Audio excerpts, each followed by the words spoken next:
Hi guys, કેમ છો બધા? ચા નાસ્તો કામ થઈ ગયું.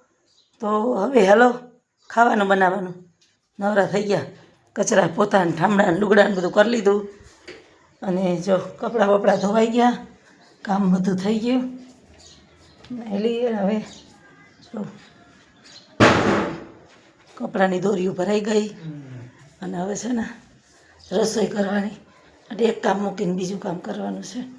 તો રસોઈમાં પણ આપણે શું બનાવવું જ જોઈએ.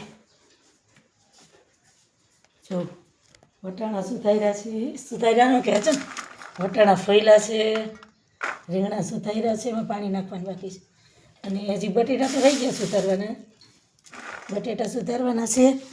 અને હવે આ શું ખાવ તમે? દારિયા ખાઈ બેઠા હતા. આ હોળીના લીધા ને ખજૂર ને દારિયા પૂરા તો કરવાના. મેં કીધું તું લઈ આવતા નહીં, કોઈ નહીં ખાઈ. હવે લઈ આવ્યા તો એને પૂરા કરવાના છે. ખાવ. અમારે મમ્મીને કોઈને મા દીકરાને ન ભાવે દારિયા, એટલે ખાઈ છે બેઠા બેઠા દારિયા. તમને ભાવે કે નહીં ખજૂર ને દારિયાને કહેજો. તો હાલો હવે વળી શાક બનાવી નાખીએ. આવજો, બાય.